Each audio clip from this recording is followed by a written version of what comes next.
ইতিমধ্যে আমরা 16 জনকে মৃত অবস্থায় উদ্ধার করেছি।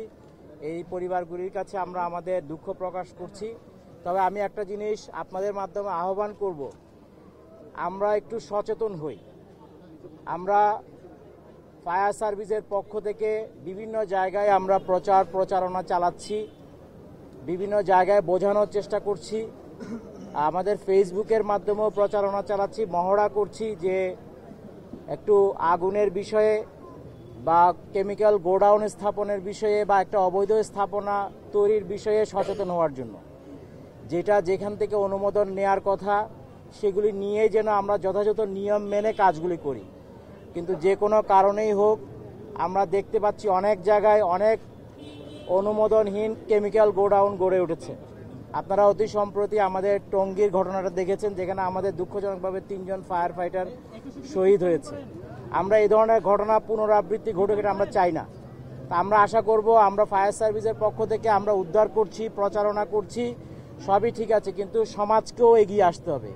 এখানে আমার মনে হয় আমাদের এখানে যারা স্থানীয় জনগণ আছে বা স্থানীয় প্রশাসন আছে, তাদেরকেও বিষয়গুলি দেখতে হবে, যাতে এই ধরনের অননুমোদিত কোনো কিছু গড়ে না উঠে। যদি গড়ে উঠেও থাকে, সেটার বিরুদ্ধে সামাজিকভাবে একটা প্রতিরোধ গড়ে তোলা, এবং যাতে এই সমস্ত প্রতিষ্ঠান যেগুলি দিয়ে মানুষের জীবনের, আমাদের বেরি রোডের ঘটনা দেখেছি, আমরা সম্প্রতি টঙ্গীর ঘটনা দেখেছি। আমরা মনে হয় একটু মিডিয়ার মাধ্যমে আমরা সবাইকে অনুরোধ করব, দেশের সকল দেশবাসীকে একটু সচেতন হয়ে আমরা যেন আমাদের নিজ নিজ কমিউনিটিতে এরকম যেগুলো অবৈধ স্থাপনা আছে বা জীবনের জন্য ঝুঁকিপূর্ণ স্থাপনা আছে, সেগুলি স্থানীয় প্রশাসনের সহযোগিতায় বা আমাদের সহযোগিতায় সেগুলির বিরুদ্ধে প্রথমে একটু সামাজিক দায়বদ্ধতা তৈরি করা, তাদেরকে সচেতন করা এবং প্রয়োজনে আইন প্রয়োগের মাধ্যমে তাদেরকে সরানোর ব্যবস্থা করা।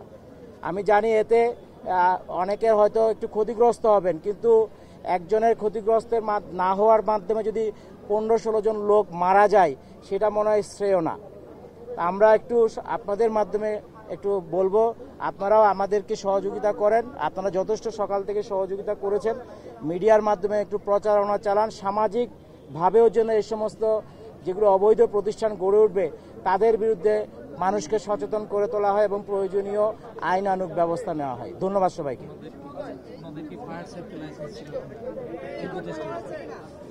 বিল্ডিং কোড সাধারণত রাজুক দেখে, তবে আপনারা তো স্ট্রাকচার দেখেই বুঝতে পারছেন এটা থাকার কথা না। হ্যাঁ, ধোঁয়াটা উঠছে, কারণ ওখানে কেমিক্যাল আছে। আমরা দেখার চেষ্টা করেছি, আমরা একটু সময় নিব। কারণটা হচ্ছে ওখানে প্রচুর কেমিক্যাল আছে এবং এটা কম্বিনেশনটা বিভিন্ন ধরনের। তো যেহেতু কেমিক্যাল দুর্ঘটনা কিন্তু ফেস করতে হয়, একটু সময় নিয়ে কিছু প্রোটোকল আছে, সেগুলো আমরা মেনে চলতেছি সময় দিয়ে। এটা হয়তো কয়েকদিন সময় লাগতে পারে। এটা কালকে সকালে আমরা আমাদের একটা বুয়েটের প্রতিনিধি দলও আনবো, ওনাদের মাধ্যমেও আমরা ব্যাপারটা দেখে আমরা ফার্দার সিদ্ধান্তগুলি নিব। বাট এখন যে অবস্থায় আছে, এটা আমি যেটা বলবো, আমাদের জন্য আপাতত দৃষ্টিতে নিরাপদ মনে হলেও আমাদেরকে সতর্ক থাকতে হবে। না, এখানে ছিল না। এই জন্য হ্যাঁ, আগুন নিভানো আছে, কিন্তু আগুন আবার হয়তো জ্বলে উঠতে পারে, সেজন্য আমরা সতর্ক আছি। এই জন্য রাতেও আমাদের এখানে লোক থাকবে, ফায়ার ফাইটাররা থাকবে। যদি কোনো ধরনের এরকম ঘটনা ঘটে, তাহলে সাথে সাথে আগুনটার ব্যাপারে যেন ব্যবস্থা নেওয়া যায়। না, 12টা ইউনিটটা আমরা স্কেলিটন ফর্মের একটা ইউনিট থাকবে, কাজ চলছে। এটা আগুন নিয়ন্ত্রণে আছে, কিন্তু নির্বাপন বলা যাবে না। আগুন নিয়ন্ত্রণে আছে, কিন্তু যেহেতু কেমিক্যালের আগুন, এটা একটু সময় দিতে হবে। এটা অন্য আগুনের মতো দ্রুত নির্বাপন হয়ে যাবে না। দ্রুত নির্বাপন করতে গেলে দুর্ঘটনা ঘটার সম্ভাবনা আছে।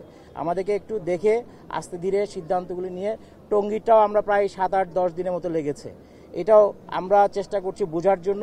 তাহলে আমরা বলতে পারবো এটা আসলে কতটুকু সময় লাগবে। কারণ আমাদের কাছে আগে স্থানীয় জনগণের এবং আমাদের নিজস্ব জনবলের নিরাপত্তাটা প্রধান। কারণ যারা ক্ষয়ক্ষতি হওয়ার, তাদেরকে তো আমরা অলরেডি উদ্ধার করেছি।